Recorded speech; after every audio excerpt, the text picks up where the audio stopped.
Lloraba porque era un trabajo que yo en mi vida había visto, no sabía hacer nada. Por no hacernos faltar nada, faltó todo. Seguros médicos, la obra social, no había nada. Y si no trabajaba, no ganaba.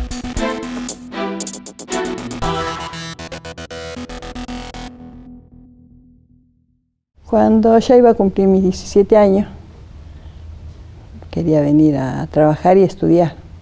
Ah, ¿querías seguir estudiando? Yo quería estudiar, sí, sí. ¿Qué querías estudiar? Enfermera instrumentista. ¿Y con quién viniste a vivir a Longchamp? Con una hermana, una media hermana de mamá. ¿Y ahí nomás empezaste a trabajar, a estudiar? Sí. Que... No, estudiar no me dejaban porque trabajar, sí. Para trabajar me podía levantar, salir a las 4 de la mañana de casa. Pero para ir a estudiar no podía salir a las 7 de la tarde porque no se podían, las chicas no podían andar de noche. No estaba bien visto. No estaba bien visto y yo salía a las 4 de la mañana. No, 3:30 salía de mi casa.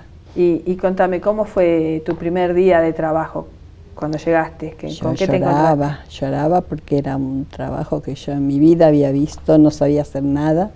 Y lo primero que me pusieron, que hay que pagar derecho de piso, una remachadora que hacía un ruido impresionante y temblaba toda. ¿La máquina o vos? La máquina junto conmigo.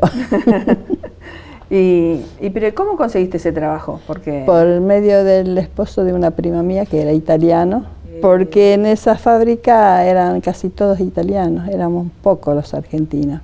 ¿Ah, sí? ¿Y Sí. por qué? ¿Qué motivo? Porque los dueños eran italianos y ellos traían a sus paisanos para trabajar acá. ¿Por qué? Vos me decías que, me contaste una vez que eran muchas mujeres trabajando ahí, ¿no? Sí. ¿Era usual que hubiera tantas mujeres en Yo creo ese que tipo no. de trabajo?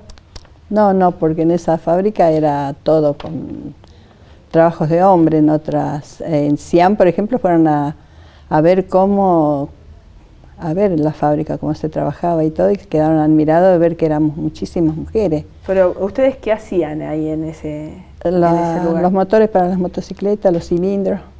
¿Cómo se llamaba la empresa? Televel.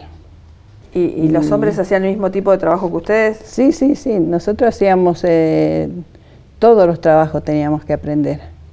Era un día en un lugar, el otro día en otro, pero o sea, sería que la primera sería la remachadora, que fui yo. Después agujereadoras, fresadoras, horneadas, todo. ¿Te acordás de alguna anécdota en especial de esa vida de los italianos acá? Sí, tengo unas cuantas. Había un hombre que yo lo miraba, digo, ¿cómo puede ser tan miserable? Porque él agarraba para comer, al mediodía llevaba una flauta, la partía por el medio, iba a la canilla, se mojaba las manos y mojaba la flautita esa que llevaba, le ponía un tomate, orégano y sal y esa era su comida. Y yo decía, lo entendí y en grande, cuando ya fui más grande, que pude entender que ellos venían de la guerra, a donde él un día nos comentó que sonó la alarma y tenían que ir a esconderse todos y fueron a un túnel que pasaba un tren a determinada hora y vieron una rata y todos corriendo tras de la rata para poder comer algo o cavar la tierra para buscar una raíz.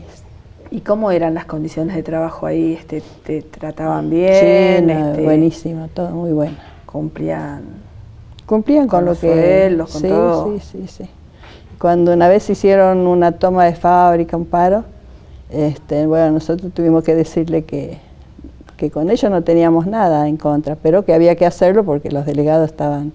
Entonces nos íbamos a la oficina de ellos y tomábamos mate con ellos. ¿Con quiénes? ¿Con los patrones? Jefes, con los patrones. ¿Y alguna vez fuiste a alguna asamblea? ¿Participaste de las asambleas? No, una vez intenté ir a una reunión porque nos iban a hablar algo del trabajo y antes de llegar ya se escuchaba el tiroteo y ahí yo ni por cerca llegué.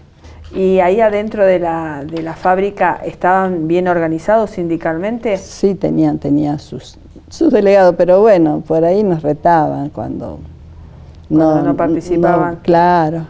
Pero la huelga la hacían igual. Y sí, o sea, si había un parate de trabajo... Había que hacerlo.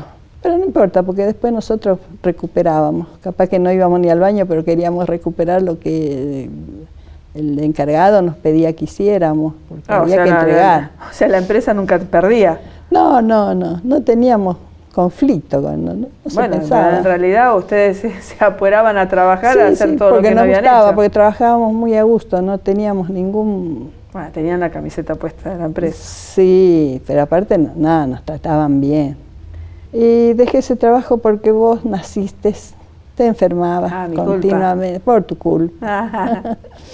Y te enfermabas continuamente, entonces el médico me dijo que te tenía que sacar de acá de Capital, o si no, mandarte a otro lugar, afuera. Y yo no me quería desprender de vos, entonces la idea fue que nos fuéramos todos y no teníamos nada. ¿Y después que seguiste trabajando en algo? No, trabajaba en casa con vos. ¿Trabajabas de ama de casa? De ama de casa. ¿Cuántos años? Y... O sea, digamos, ¿volviste a trabajar después o...? Sí, después trabajé en otra fábrica metalúrgica, pero era chiquita, y éramos 4 o 5 nada más. ¿Por qué motivo volviste a trabajar? Porque tu papá se quedó sin trabajo, y entonces alguien tenía que conseguir el puchero. ¿Dónde trabajaba papá? Porque trabajó muchos años. ¿Cuántos trabajó años 18 papá? años en una fábrica. ¿Cómo se llamaba? Autoradio Norman. ¿Y qué fabricaban ahí? Radio para autos, estéreo, creo que calculadoras, no me acuerdo qué más.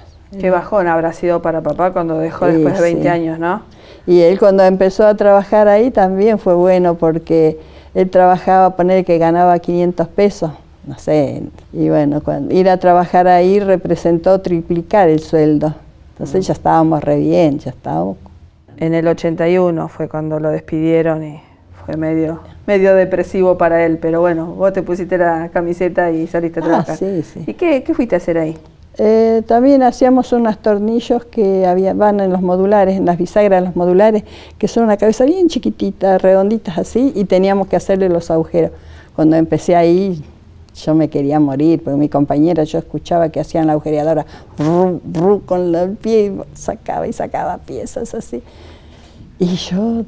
Y vos tardabas, ¿no? Yo hacía brum, y ya rompía una mecha. Claro, y volvían a sacar, a cambiarle, y yo decía, no, esto nunca lo voy a poder. Sí. Pero ya después, como a los 5 o 6 días, ya empecé. ¿Ahí fueron todas mujeres también? Sí, había un hombre también. ¿Y el hombre también trabajaba la misma No, él hacía, él hacía como cadete de ese lugar, y nos llevaba el té a la tarde.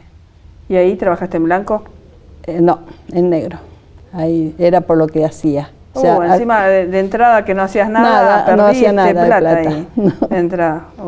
Y cuando llegaba la edad de jubilarte, tenías bastantes años aportados. ¿Cómo te jubilaste? Me costó jubilarme porque justamente esta gente no quería ponerme en blanco, o sea que yo era que pagaba autónomo.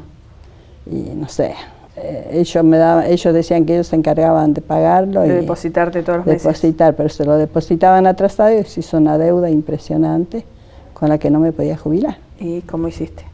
Y bueno, luchando, estuve como 3 o 4 años para poder conseguir la jubilación.